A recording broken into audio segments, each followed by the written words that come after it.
For millions of Romans, bathing was a daily ritual. From early afternoon to nightfall, people from every walk of life exercised, socialized, swam, and lounged in the heated halls and pools of the baths. The baths were places to meet friends, make connections, perhaps even score a dinner invitation. They were places to buy a snack, have a massage, or face the dreaded tweezers of the hair remover. They were places to escape from a harsh and status-driven world. They were places to appreciate the glory of the emperors. They were places to be Roman. This video will explore how the baths worked, how they were designed and built, how they were supplied with water, how they were heated, and how they were cleaned. Although Roman baths ranged in scale, from cramped sheds to the city-sized imperial thermae, virtually all featured the same basic sequence of spaces: frigidarium, cold bathing room, tepidarium, warm room, and caldarium, hot bathing room. These rooms often adjoined a palaestra, or exercise yard, and were sometimes complemented by a sudatorium, steam bath, laconicum, dry sauna, or natatio, swimming pool. The design of a bath depended on the ambitions of its builder and the nature of its site. Smaller baths usually had asymmetrical plans. A common type, exemplified by the baths of Pompeii and Herculaneum, consisted of barrel-vaulted rooms arranged in sequence or parallel beside an open courtyard.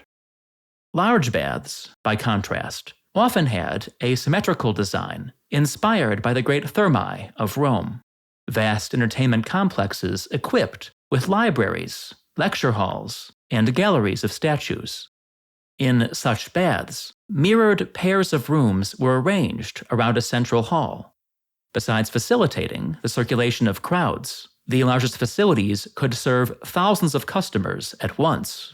A symmetrical plan allowed half of a bath to be closed for maintenance or economy. Some Roman baths were built over natural springs.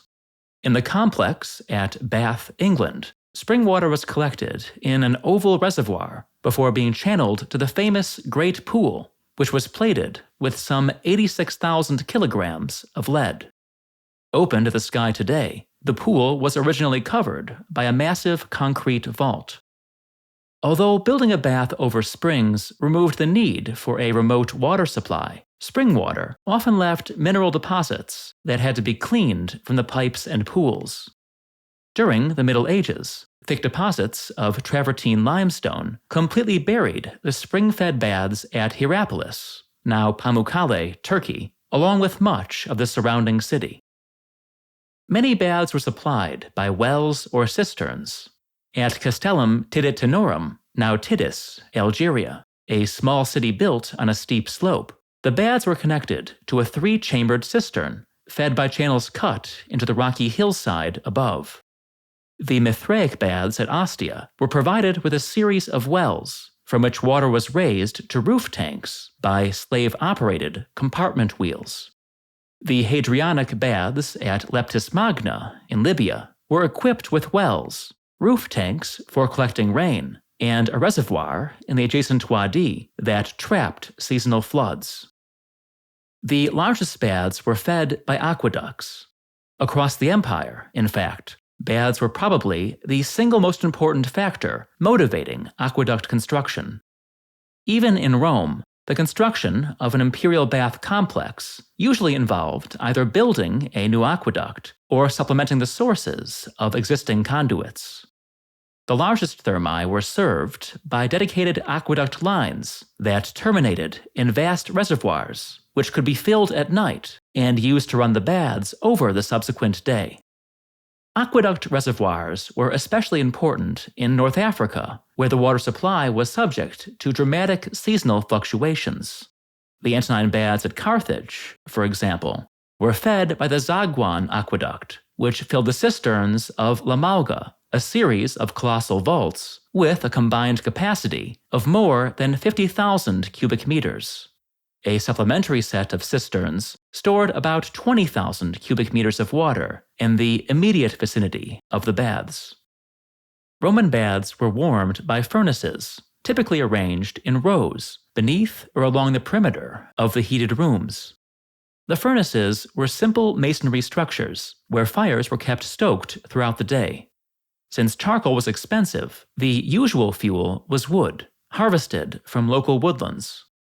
The most efficient way to produce fuel from a hardwood forest is coppicing, cutting trees back to stumps that sprout dozens of sapling-sized shoots every decade or so. Around Rome, entire forests were likely managed in this way.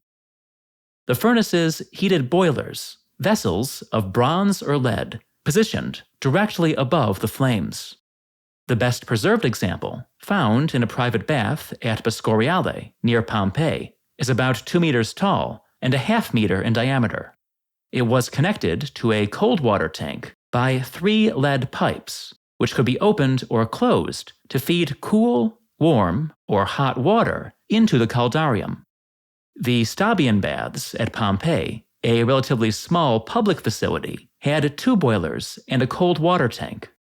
The more substantial legionary baths at Lambasis in Algeria featured 4 massive aqueduct-fed boilers tied to the pools by a labyrinth of lead pipes and valves. A bronze half-cylinder known as a testudo was sometimes embedded in the wall of a hot pool. The outer face of the cylinder was in direct contact with the furnace. The inner face was open to the pool.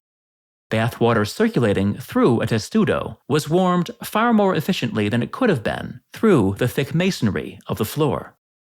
The furnaces also warmed the air of the baths, since the hot fumes they produced were channeled into the hypocaust, a raised floor supported by brick or stone piers. As the fumes filled the space between the piers, they warmed the floor above, which was usually composed of large tiles covered by a layer of mortar.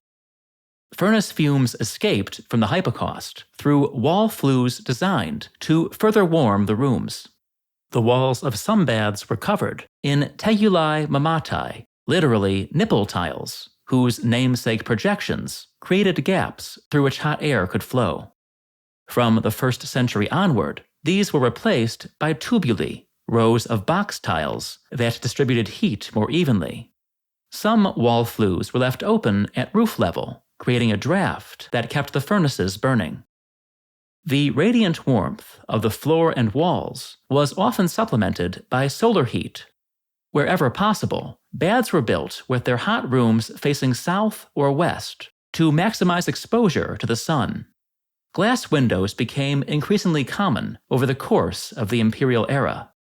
The exterior wall of the caldarium in the baths of Caracalla, completed in the early 3rd century, consisted almost entirely of glass, and the light streaming through was amplified by glass mosaic and a ceiling of reflective bronze. However balmy their rooms, Roman baths were not especially clean. In Republican Rome, water was funneled through public troughs before reaching the baths, and bath water was almost always muddy after a heavy rain. Even the clearest pools were contaminated by mass bathing. In his Meditations, Marcus Aurelius described bath water as a repulsive blend of oil, sweat, and filth. Is your home bath a repulsive blend of oil, sweat, and filth? If you live in or near Astoria, Queens, and you're having trouble with clogged drains, call Steve at Whoosh Pipe and Drain and whoosh your problems away. Returning to our topic. Although they had no germ theory, the Romans were aware that bath water could be unhealthy. In his Medical Encyclopedia, Celsus warned that bathing with an open wound was a cause of gangrene. That his advice was not always followed, however, is clear from another medical treatise, which advised readers to use wound plasters that wouldn't fall off in the baths. The water may have been made especially insalubrious by the well-meaning policy attributed to Hadrian of allowing the sick to bathe before the general public. In an era before pool chemicals, The only way to clean a bath was to drain and refill it. We have no idea how often this was done. In all likelihood, the water was only changed when it became so cloudy that it repelled bathers. Conditions may have been at least slightly more salubrious in larger baths, where the pools were often fed by a continuous flow of aqueduct water. At such baths, the outflow was often used to flush public latrines. The wastewater from the baths of Caracalla was so copious that it powered a subterranean grain mill. Even where their ruins are well preserved, it can be difficult to visualize what a working Roman bath looked like. So, during my recent trip to Algeria, I made a point of visiting the only large Roman bath still in operation today, Aquae Flavianae, known today as Hammam Salahin. You can explore that bath with me by following the link on screen and in the description. My new book, Insane Emperors, Sunken Cities, and Earthquake Machines, is now available as a paperback, ebook, and audiobook. You can buy your copy through Amazon, Barnes & Noble, or your local bookstore. For more Told in Stone content, check out my channels, Told in Stone Footnotes, and Scenic Routes to the Past, which are linked in the description. Please consider joining other viewers in supporting Told in Stone on Patreon. Thanks for watching.